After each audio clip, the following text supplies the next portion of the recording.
This channel does not promote any violent, harmful, or illegal activities. All content provided by this channel is meant for an educational purpose only. Suvendu অধিকারীর বক্তব্য শোনাবো আপনাদের এবার। অংশের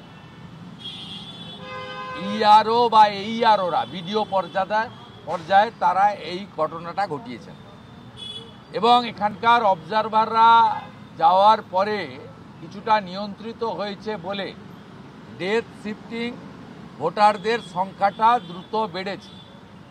2200-র বেশি বুথে যেখানে অমরত্ব পেয়ে গেছিল সবাই, যে গত 23 বছরে একজনও মরেনি, একজনেরও বিবাহ হয়নি, সেখানেও সংখ্যাটা কমে 400-তে নেমেছে। আপনারা দেখেছেন।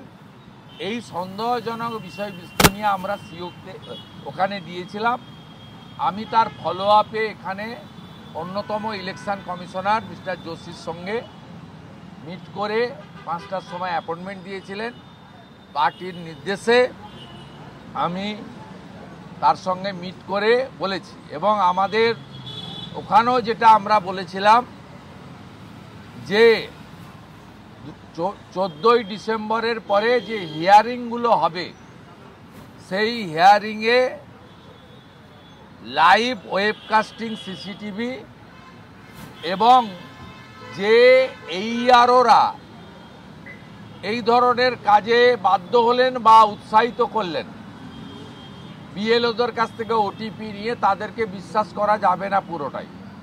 সেই জন্য ইলেকশনের সময় কাউন্টিংয়ের সময় মাইক্রো অবজারভার দেওয়া হয়, সেটাও দিতে হবে। একটা লিখিত রিপ্রেজেন্টেশন পশ্চিমবঙ্গ বিজেপির পক্ষে অ্যাজ এ এলওপি আমি এটা সাবমিট করেছি। এটা মূলত সিওকে দেওয়া ডেপুটেশনের খানিকটা ফলো আপ বা এক্সটেনশন বলতে পারেন, যেটা ইসিআইর কাছে যে বিষয়গুলো সিও অফিস করতে পারবে না, তাদের অনুমতি নিতে হবে। সেটা সাথে সাথে ভারতবর্ষের কোথাও নেই সুপার টাইম সার্ভিসের কিছু ডিইও আছেন, যেমন পূর্ব বর্ধমানের ডিএম বা কলকাতার যিনি দায়িত্বে আছেন তিনি।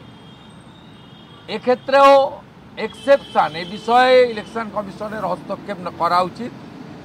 আর গোটা ভারতবর্ষেই ইআরওরা এসডিও র্যাঙ্কের হন। পশ্চিমবঙ্গের এক্ষেত্রেও গরমিল রয়েছে। আমরা দাবি করেছি এসডিও র্যাঙ্কের ইআরওদের দিয়ে করা হোক।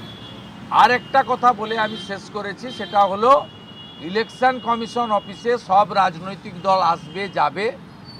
ওই জায়গাটা সকলের জন্য অবারিত দ্বার এবং প্রোটেক্টেড। ইলেকশন অফিসের সামনে যেভাবে নন বিএলওরা, তৃণমূলের গুন্ডারা হুলিগানিজম করছে আর ইলেকশন কমিশন টলারেট করছে, পুলিশ এটা অ্যালাউ করছে, এটা নিয়েও ইলেকশন কমিশন সাংবিধানিক বডি আর্টিকেল 3 to 4-এ তাদের যথোপযুক্ত ক্ষমতা দেওয়া আছে, তারা কেন এটাকে অ্যালাউ করছে এটাও আমি বলেছি। মুখ্যমন্ত্রী মালদাতে মিটিং করেছেন, তিনি বলছেন কি ক্যাম্প করবে টিএমসি বা রাজ্য সরকারের তরফ থেকে 12 তারিখ থেকে। টিএমসি করবে না, রাজ্য সরকার করবে। রাজ্য সরকার করবে।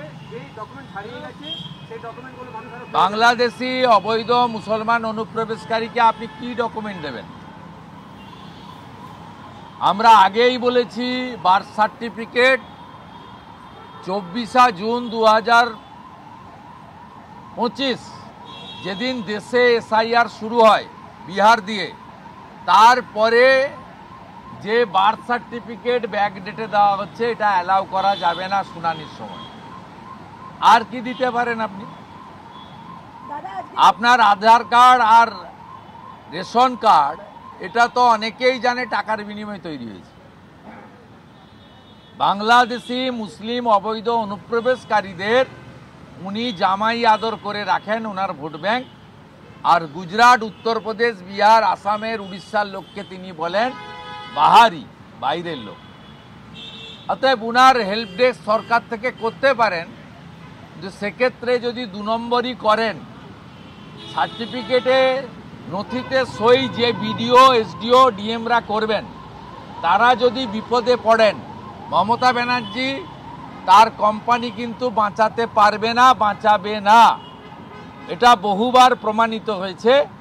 আমি বিডিও, এসডিও, ডিএম এবং বার্থ সার্টিফিকেট যারা দেন বিএমওইচ, সিএমওইচ, মেডিকেল অফিসারদেরকে সতর্ক করছি, আপনারা অবৈধ অনৈতিক কাজ করে নিজেদের বিপদ ডেকে আনবেন না। দাদা তিনি বলছেন কি বিল দেবেন, কলেজা দেবেন, কিন্তু বিজেপিকে বাংলা দখল করতে দেবেন না। সে উনি রাজনৈতিক লড়াই করে দেখুন, আমরাও রাজনৈতিকভাবে লড়াই করে উনাকে সরাবো।